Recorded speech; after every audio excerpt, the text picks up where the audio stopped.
Hi, I am Anthony Alcidro and I'm about to discuss about the Peace Initiative. So, Peace Initiative. Let's go first to the word Peace Initiative. So, based on my research, Peace Initiative is the first or opening move in negotiating an end to conflict or negotiating a peace. So basically, ang peace initiative rather is isang kasunduan para sa kapayapaan ng isang lugar. So, noong 1970s daw, nagkaroon ng armed conflict na bumuo ng major crisis sa Mindanao. Tapos noong December 1976, ang Philippine government ay gumawa ng isang agreement kasama ang MNLF sa pamamagitan ng Organization of Islamic Conference or OIC. Ang agreement na ito ay mas kilala bilang 1976 Tripoli Agreement, kabilang ang Mindanao at Palawan at kasama din dito ang 13 probinsya. Kasama rin dito ang pagbuo ng isang utos mula ng government judicial system para sa Sharia law at ang Special Security Forces.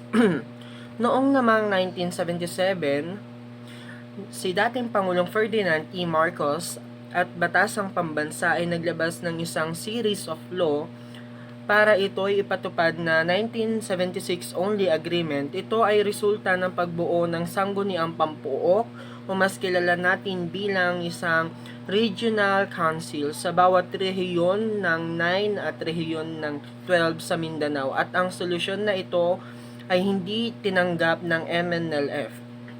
Noong 1987, ang Philippine Constitution ay naghain na naman ng bagong legal basis para sa mga Muslim autonomous government sa Mindanao. Mayroon itong provision na Article 10 para sa mga autonomous region in Muslim Mindanao.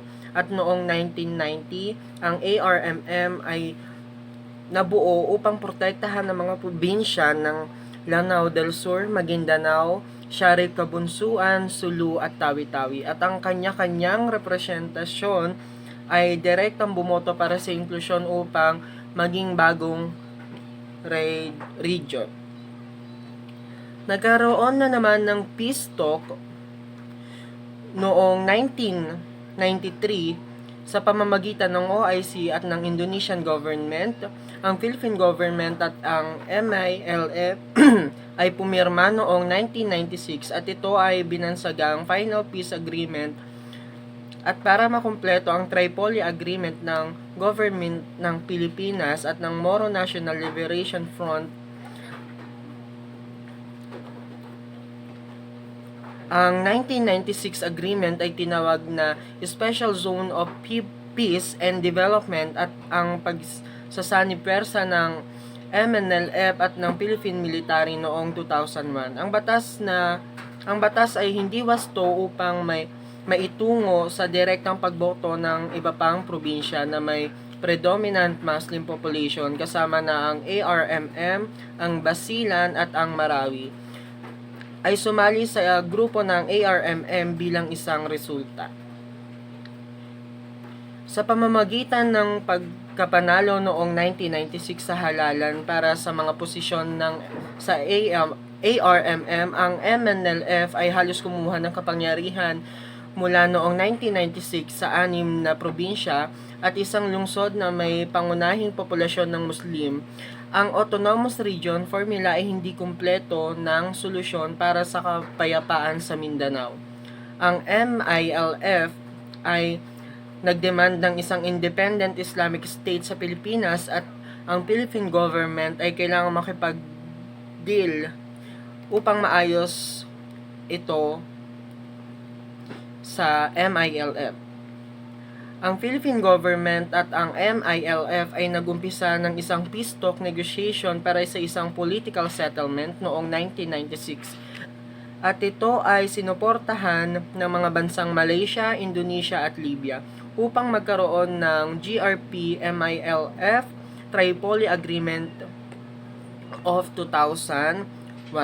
Ang GRP-MILF Tripoli Agreement of Peace ng 2001 napirmahan noong May 7, 2002 sa Putrajaya, Malaysia. Upang mapanatili ang kapayapaan, kinakailangan ang tatlong mekanismo na ang Joint Coordinating Committee of the Cessation of Hostilities. Pangalawa ay ang International Monitoring Team na binubuo ng mga representatives mula sa Malaysia, Brunei, Darussalam at Libya. At ang huli ay ang Ad Hoc Joint Action Group. Ito ay ang tatlong nagpapanatili ng kapayapaan sa ating bansa. Nagpapatuloy ang peace negotiation ng Philippine Government at MILF na nagresulta ng 2008 Memorandum of Agreement of the Ancestral Domain aspect of the Philippine Government and MILF Tripoli Agreement of Peace of 2001. Ang 2008 Memorandum of Agreement ay nagbigay ng isang dilanasyon ng Bangsamoro Homeland. Ito ay katulad ng dilanasyon ng Ancestral Domain of Indigenous Filipino. Ito ay bumuo ng Bangsamoro Juridical Entity o mas kilalang BGE, kung saan ang legal body ang mamumuno sa Bangsamoro Homeland. Ang Philippine Government at MILF ay nakita ang 2008 memorandum na ito ay kailangan para sa steps papuntang final peace agreement.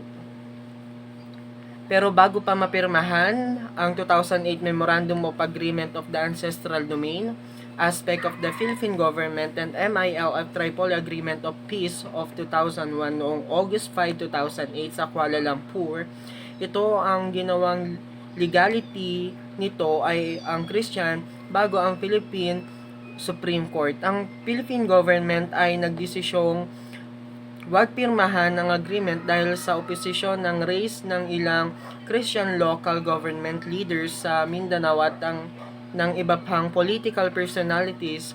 Ang korte ay dineklara na ang 2008 Memorandum Agreement of Ancestral Domain ay hindi napirmahan at ito ay isang unconstitutional noong October 2008. Ang korte ay nakita na ang 2008 Memorandum of Agreement and Trail Domain ay parang isang estado kaysa sa isang autonomous region na pinayagan ng 1987 Constitution for the ARMM governing body. Ang susunod na magre-report ay si Jeneline Apolinar. I'm Maria Jeneline B. Apolinar, one of the reporters of peace initiatives. The failure of the Philippine government to sign the Memorandum of Agreement on Ancestral Domain led to a new round of armed hostilities in late 2008, causing death to a number of people and displacing thousands more. Nevertheless, the Memorandum of Agreement on Ancestral Domain is just one step on the long road to peace in Mindanao. The peace negotiations between the Philippine government and the MILF will continue, eventually deal with the existing legal structures brought by the agreements with the MNLF. Whatever final peace settlement is reached by all parties, the Philippine government, the MNLF, and the MILF, the international human rights standards should form a crucial part of both the process and content of achieving it. Peace without human rights is not a final peace settlement. Aquino and leaders of the Moro Islamic Liberation Front witnessed the signing of the agreement in the Presidential Palace in Manila.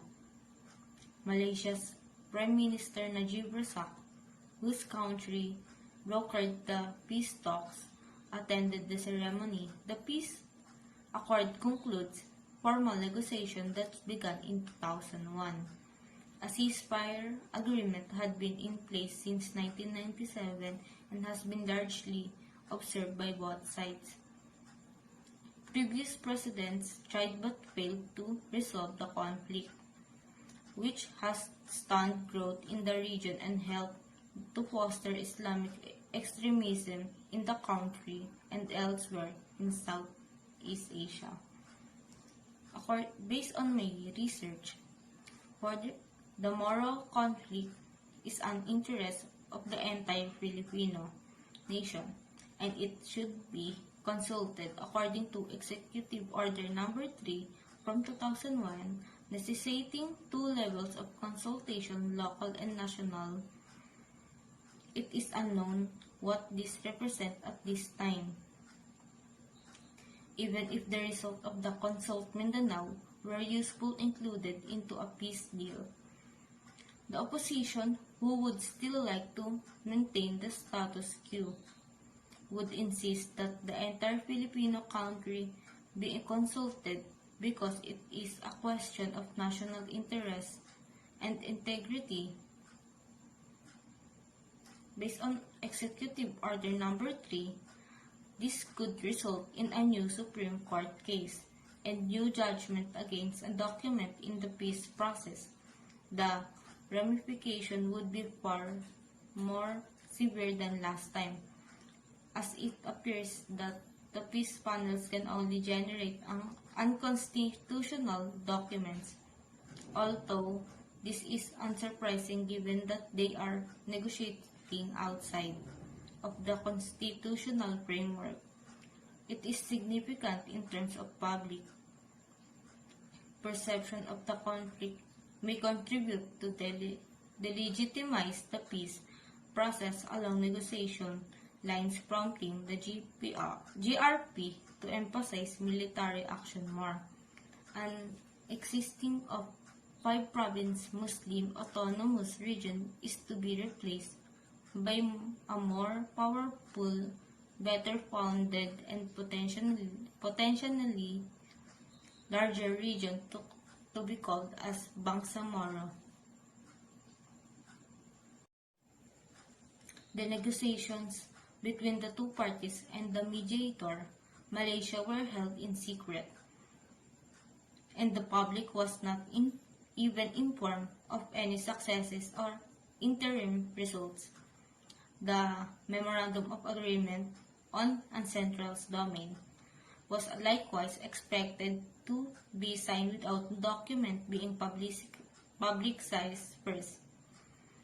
This should not happen in a democracy since the people have a right to know what their representatives are up to. Thank you.